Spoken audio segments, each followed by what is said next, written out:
Back to Edu Soul. I hope you all are doing very well.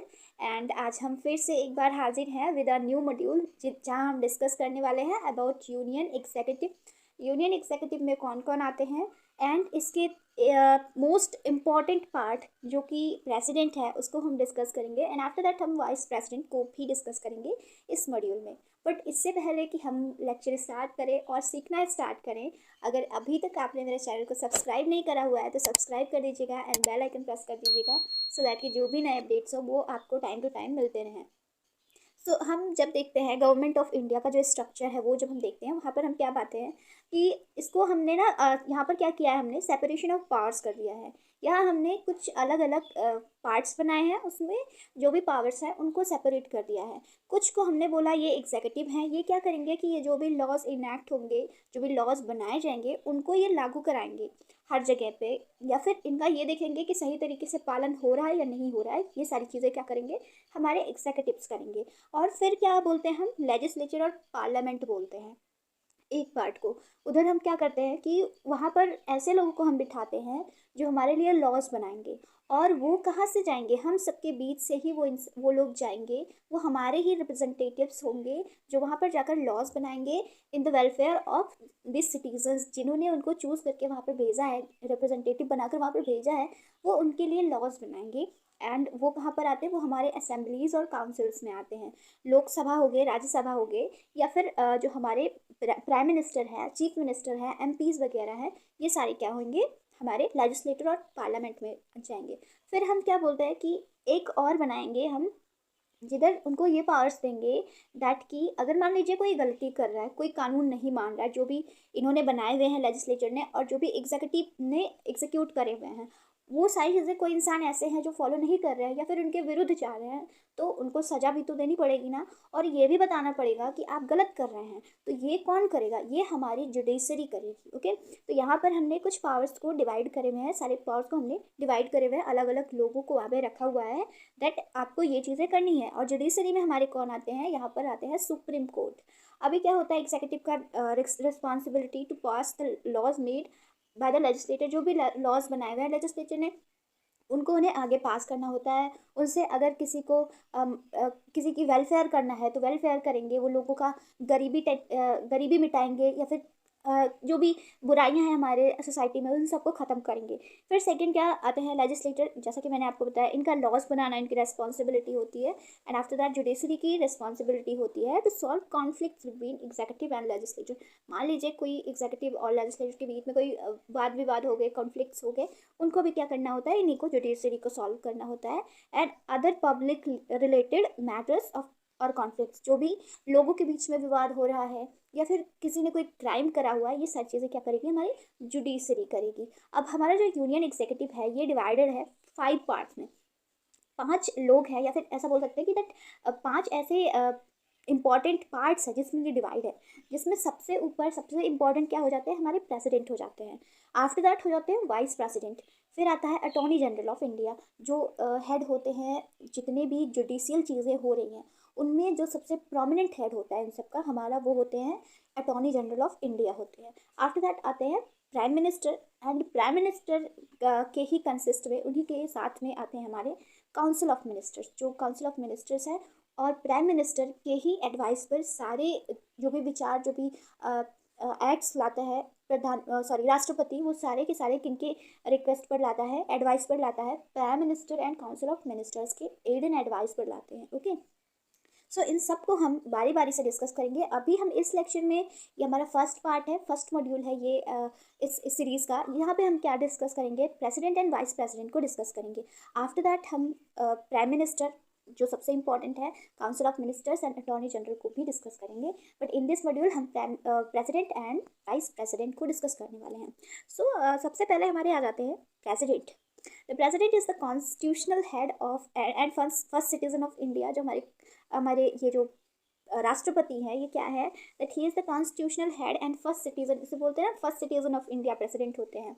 And executive powers have been vested in president. जो भी जितने भी executive powers हैं वो सारे के सारे वेस्टेड होते हैं in the president. He is a nominal और सेरेमोनियल हेड। ये क्या है, नॉमिनल हेड है, बिकॉज ये कुछ भी क्या है, खुद से नहीं कर सकते हैं, इनको क्या चाहिए, एडवाइस चाहिए। इससे चाहिए from council of ministers and prime ministers. बिना इनके नहीं कर सकते हैं कुछ भी हमारे राष्ट्रपति।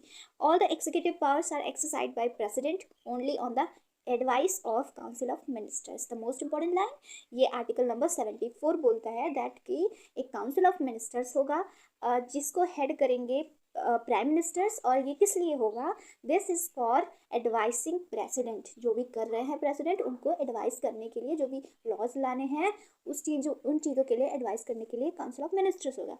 The normal tenure of office of president is 5 years. 5 years का टेन्योर होता है हमारे प्रेसिडेंट का। And office can be vacant for following reasons.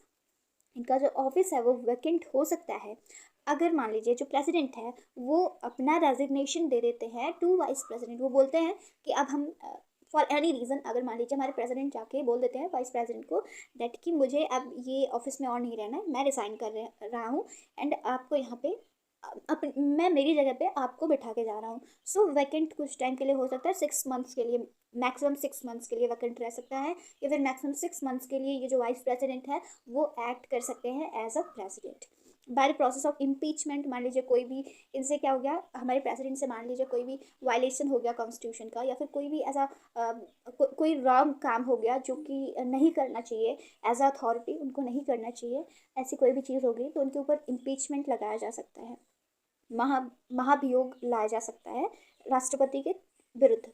Due to the death of incumbent president, मान लीजिए जो भी प्रेसिडेंट हैं उनकी डेथ हो जाती है एट दैट टाइम क्या होता है, वैकेंट हो सकता है ये जो ऑफिस है प्रेसिडेंट का। अदरवाइज ये ऑफिस को वैकेंट नहीं कर सकते हैं हम, एंड ये वैकेंट भी रह सकता है maximum the period of 6 months. 6 month से ज़्यादा हम इसको एक्सीड नहीं कर सकते हैं।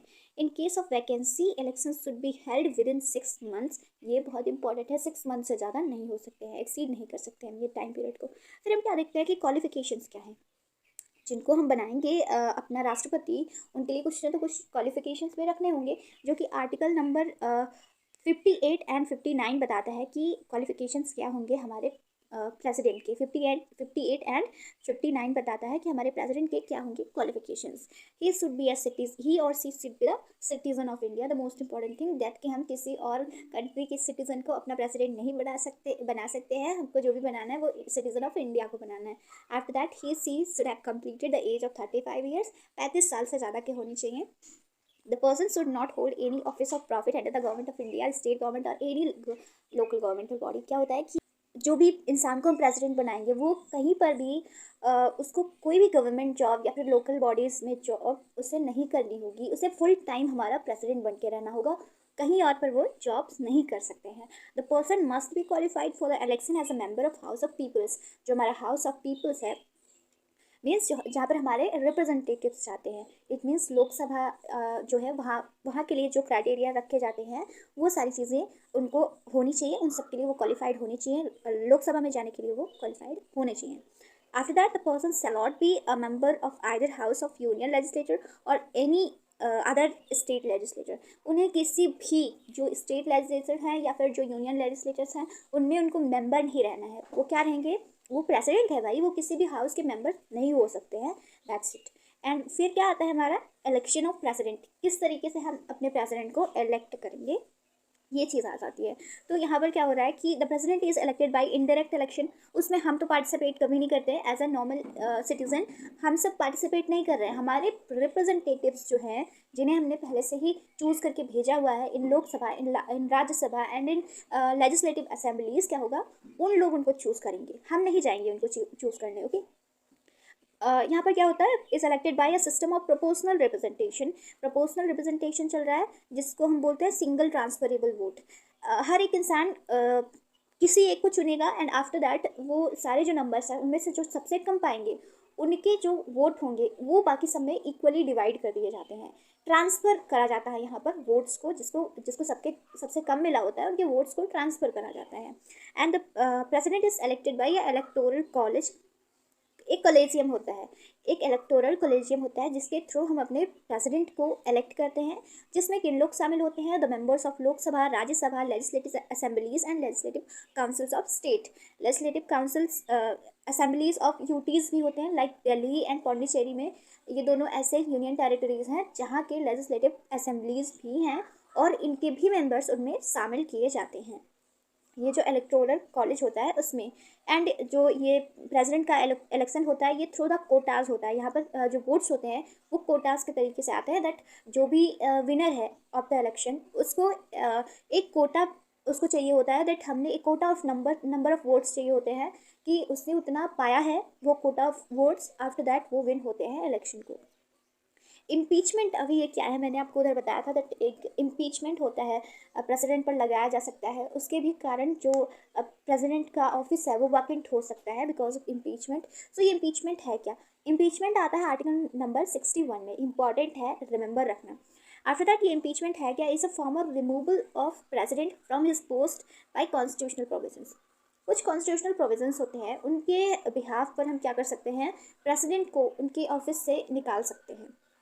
हमने निकाल सकते हैं मीन्स जो राज्यसभा के मेंबर्स हैं, लोकसभा के मेंबर्स हैं, उन लोग निकाल सकते हैं, ओके। जो उनको चूज करेंगे वही हटा सकेंगे, right. He can be impeached for violation of constitution. मान लीजिए जो हमारे प्रधानमंत्री हैं उनसे कॉन्स्टिट्यूशन का वायलेशन हो गया, उन्होंने जाने अनजाने में या फिर किसी भी तरीके से उन्होंने कॉन्स्टिट्यूशन को वायलेट किया है और वो चीज़ें लोगों ने ध्यान दी कि हाँ प्रेसिडेंट ने वायलेट करा हुआ है। The charges can be preferred by any house of the parliament. दोनों हाउसेस में से कोई भी हाउस ये प्रेफर कर सकते हैं charges. And however 14 days notice must be served to the president before the acceptance of resolution। देखिए ये चीज़ इंपॉर्टेंट हो जाती है। मान लीजिए आपने कहा कि इम्पीच करना है, बट उससे पहले 14 डेज पहले उनको बताना होगा कि हम आपको हटाने वाले हैं, हम आप पे ये महाभियोग का जो कानून है वो लगाने वाले हैं, ये उनको बताना होगा। आफ्टर दैट आप ये सब कर सकते हैं। Signed by 1/4 of the total members of the that house. जो भी मेंबर प्रेफर करेंगे, मान लीजिए जो भी हाउस प्रेफर करेंगे लोकसभा या राज्यसभा में से जो भी हाउस प्रेफर करेंगे उनके 1/4 मेंबर उस पर साइन करने चाहिए, ये जरूरी है। विच इनिशिएट्स द चार्जेस। जो भी इनिशिएट करेंगे ये चार्जेस उनके 1/4 मेंबर इसको साइन करने चाहिए। आफ्टर दैट ही माना जाएगा दैट कि प्रेसिडेंट पर इम्पीचमेंट लगाया गया है, ओके। एंड आफ्टर दैट आ जाता है role of president. Role of president important है बिकॉज हम ऐसा सोचते हैं कि हमारे जो प्रेसिडेंट है वो कॉन्स्टिट्यूशनल हेड है, नॉमिनल हेड है, बट कहीं कहीं पर उनके इंपॉर्टेंसेस बढ़ जाते हैं ड्यूरिंग द इमरजेंसी। जब इमरजेंसी लगाने की बारी आती है, प्रेसिडेंट्स रूल लगाने की बारी आती है, तब इनके जो महत्व है वो बढ़ जाते हैं। सो यहाँ पर हम सबसे पहले क्या देखते हैं, कॉन्स्टिट्यूशनल हेड वो तो है ही। आफ्टर दैट एडमिनिस्ट्रेशन संभालते हैं on the advice of prime minister. जब भी council of ministers and prime ministers बोलेंगे दैट आपको एडमिनिस्ट्रेशन संभालना है तो वो संभालेंगे, बट एडवाइस के लिए उनको कोई ना कोई चाहिए होंगे। एंड वो कौन होंगे, हमारे प्राइम मिनिस्टर होंगे and the council of ministers होंगे। रिकन्सिडरेशन, मान लीजिए कोई एक्ट है, कोई भी बिल है वो पास करना है, सो उसके लिए क्या होता है कि रिकन्सिडरेशन के लिए भेजा जाता है। कई बार क्या होता है कि रिकन्सिडरेशन के लिए जो हमारे गवर्नर हैं वो भेज सकते हैं बिल्स को टू द प्रेसिडेंट। मान लीजिए जो हमारी स्टेट लेजिस्लेचर है, ओके, उन्होंने कोई भी ऐसा बिल पास किया जो कि गवर्नर को सही नहीं लगा, दैट कि ये हमारे स्टेट के लिए या फिर हमारे कंट्री के लिए सही नहीं है, तो वो क्या कर सकते हैं, उसको भेज सकते हैं वो प्रेसिडेंट तक, दैट कि प्रेसिडेंट रिकन्सीडर करे ये बिल को एंड वो ये बताएं कि क्या ऐसी किसी भी बिल की आवश्यकता है या नहीं है, ऐसे किसी भी अधिवेशन की आवश्यकता है या नहीं है, ये चीज़ वो बताएं। एंड आफ्टर दैट क्या चीज़ आती है, पॉकेट वीटो। पॉकेट वीटो क्या बोलते हैं, हम किस चीज़ को बोलते हैं, फॉर एग्जांपल कोई भी मान लीजिए हमारे पार्लियामेंट में कोई बिल पास करना चाह रहे हैं तो क्या करेंगे, प्रेसिडेंट उस पर चाहे तो कोई मोहर ही ना लगाए, वो चाहे तो उस पर साइन ही ना करें, उसको अपने पॉकेट में रख लें कि हमने तो इसको देखा ही नहीं, हमने तो इसको पढ़ा ही नहीं, हमको ये बिल के बारे में मालूम ही नहीं है। वो चाहे तो इस तरीके से रख सकते हैं, but it should be a ordinary bill, okay. वो ऑर्डिनरी बिल को सिर्फ पॉकेट विटो में रख सकते हैं, वो मनी बिल को नहीं रख सकते हैं, या फिर कॉन्स्टिट्यूशनल अमेंडमेंट बिल है उसको भी नहीं रख सकते हैं। अगर वो एक ऑर्डिनरी बिल है तभी वो रख सकते हैं पॉकेट विटो के तरीके से। And after that political head भी होते हैं, जो प्राइम प्रेसिडेंट हैं उनको माना जाता है कि स्टेट के हेड हैं, okay, head of the state हम बोलते हैं, तो वो स्टेट के हेड हैं। एंड जो हमारा सिनेरियो भी चल रहा है वो काफ़ी कुछ चीज़ें हम देख रहे हैं कि प्रेसिडेंट है जो आगे बढ़ के वो कर रहे हैं, वरना ऐसे बीच में ऐसा क्या हो गया था, मिडिल में हम क्या देख रहे थे कि हमारे जो प्रेसिडेंट्स हैं वो सोने के पिंजरे में बंद चिड़िया के तरीके से हो गए थे कि उनको बस वही जो जो बोला जा रहा है, जो एडवाइस मिल रही है वही कर रहे हैं। अरे भाई आप कुछ तो अपने पद की गरिमा को दिखाइए, कुछ ऐसा करिए दैट कि सिटीजन्स को लगे हाँ किसी को वहाँ पे बिठाया गया है। सो भी जो सिनेरियो है वो चेंज हो रहा है धीरे धीरे, and changes are the law of nature, होने ही चाहिए, बिल्कुल होने चाहिए। तो देखते हैं आगे क्या क्या होते रहते हैं। आफ्टर दैट ये फंक्शंस है प्रेसिडेंट के, declares emergency during the crisis, जो क्राइसिस के टाइम पर इमरजेंसी डिक्लेयर करना प्रेसिडेंट का ही काम होता है। Summons and prorogue the session of parliament, summon करना है या फिर प्रोरोग करना है। समन करना मीन्स मान लीजिए कि 6 मंथ्स का जो लीव मिलता है उस टाइम पे अगर बुलाना चाह रहे हैं जो भी पार्लियामेंट है मेंबर्स को बुलाना चाह रहे हैं तो उसको बुला सकते हैं। फिर क्या होता है, dissolve the Lok Sabha before its tenure gets over. मान लीजिए 5 साल का टेन्योर जो है एक लोकसभा का वो कंप्लीट होने वाला है, सो वहाँ पे क्या करते हैं, प्रेसिडेंट आके इसको डिसॉल्व करते हैं। फिर क्या होता है, science bill approved by the parliament, जो भी बिल्स पार्लियामेंट अप्रूव करता है उस पर प्रेसिडेंट की साइन होनी चाहिए। Appoints chiefs of defence force, जो भी डिफेंस फोर्स के चीफ्स हैं, हमारे तीनों जो डिफेंस आर्मीज हैं उनके जो चीफ्स हैं उनको अपॉइंट कौन करते हैं, प्रेसिडेंट ही करते हैं। जो हमारे जजेस हैं supreme court and high courts को, उनको भी कौन अपॉइंट करते हैं, हमारे प्रेसिडेंट करते हैं।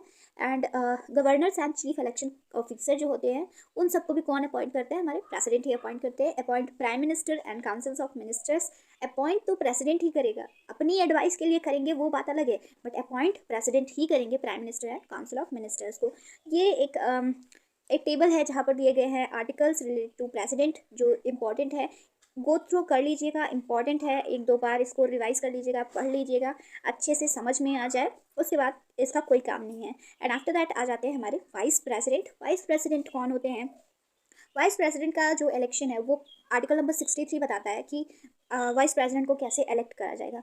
अभी वो इलेक्शन जो है वो मैं आगे आपको बताती हूँ कैसे होता है। And he acts as the president whenever the office of president falls vacant for any reason, कोई भी रीज़न हो, अगर मान लीजिए प्रेसिडेंट का ऑफिस वैकेंट है तो ये वाइस प्रेसिडेंट को वहाँ पर जाके एज अ प्रेसिडेंट एक्ट करना होगा, but not more than 6 months. Maximum कितने टाइम तक वो प्रेसिडेंट की तरह एक्ट कर सकते हैं, 6 मंथ्स तक, उसके बाद वो प्रेसिडेंट की तरह एक्ट नहीं कर सकते हैं। फिर क्या होगा, members of both houses of parliament participate in the election of vice president, दोनों पार्लियामेंट के मेंबर्स पार्टिसिपेट करते हैं, both the houses. Election method is single transferable vote system, जैसे प्रेसिडेंट का इलेक्शन होता है सेम वैसा ही क्या होता है हमारे वाइस प्रेसिडेंट का भी होता है। Vice president of India is x official chairman of Rajya Sabha, वो क्या करते हैं, वो जो भी वाइस प्रेसिडेंट होंगे उनका एक क्या होता है, उनका एक जो इंपॉर्टेंट मोस्ट इंपॉर्टेंट काम जो होता है उनका यही होता है कि प्रिसाइड करना होता है उनको राज्यसभा को। His normal function is to preside the meetings of Rajya Sabha, but since he is not a member of Rajya Sabha, so he cannot vote except in the case of tie. जब tie होगा तभी वो vote कर सकते हैं, because वो राज्यसभा के member नहीं है, उनको चूज करा हुआ है पार्लियामेंट ने मिलके, पार्लियामेंट के दोनों हाउसेस ने मिलके, वो किसी भी हाउस के मेंबर नहीं है, वो सिर्फ और सिर्फ क्या करते हैं, राज्यसभा को प्रिसाइड कर रहे हैं। ओके, उसके सभापति हैं, नॉट कि मेंबर। दैट्स वाई अगर टाई का केस नहीं है तो वो किसी भी मामले में वोट नहीं कर सकते हैं। And after that these are the articles related to our vice president. अभी देखिए एक चीज़ मैं बहुत इंपॉर्टेंट आपको बता रही हूँ दैट वाइस प्रेसिडेंट को हल्के में बिल्कुल भी मत लीजिएगा, बिकॉज अभी क्या कर रही है यूजीसी की, हमने बहुत सारे क्वेश्चन देख लिए प्रेसिडेंट से, प्राइम मिनिस्टर से, चीफ मिनिस्टर से। अभी यूजीसी क्वेश्चन किससे पूछ रही है, वाइस प्रेसिडेंट से क्वेश्चन पूछ रही है, गवर्नर से क्वेश्चन पूछ रही है, और डायरेक्ट फैक्चुअल क्वेश्चन इस बार के यूजीसी नेट में देखने को मिले हैं। दैट्स वाई मैं आर्टिकल्स लेकर आई हूँ आप लोग के लिए, सो दैट कि जो भी आर्टिकल्स हैं, सामने जो भी आर्टिकल्स लिखे हैं वो सारे आप ध्यान से पढ़ो, ध्यान से गो थ्रू करो, और 1-2 बार पढ़ लेंगे तो पक्का आपको लास्ट तक एग्जाम टाइम तक याद रहेगा। आई नो आप लोग बहुत इंटेलिजेंट है, इतना याद रहेगा आप लोग को। एंड दिस वाज ऑल इस लेक्चर में, इस मॉड्यूल में इतना ही था। नेक्स्ट मॉड्यूल में हम डिस्कस करेंगे प्राइम मिनिस्टर्स को एंड काउंसिल ऑफ मिनिस्टर्स को एंड ऑफकोर्स अटॉर्नी जनरल को भी, बिकॉज ये भी हमारे लिए इंपॉर्टेंट होते जा रहे हैं। देखिए जिनसे क्वेश्चन ज़्यादा आते हैं अब उनको थोड़ा हटा रहे हैं, थोड़ा साइड में कर रहे हैं, जिनको हम कम समझते हैं, गवर्नर को हम कुछ नहीं समझते, वाइस प्रेसिडेंट को हम कुछ नहीं समझते, सो उनसे क्या हो रहा है, क्वेश्चन बढ़ा रहे हैं। Okay, so this was all about today's lecture. I hope आप सबको ये लेक्चर पसंद आया होगा, एंड अगर पसंद आया होगा तो लाइक ज़रूर कर दीजिएगा, एंड चैनल को सब्सक्राइब कर दीजिएगा, बेल आइकन प्रेस कर दीजिएगा, सो दैट कि जो भी नए अपडेट्स हो आप सबको टाइम पे मिलते हैं। Thanks for watching, all the very best.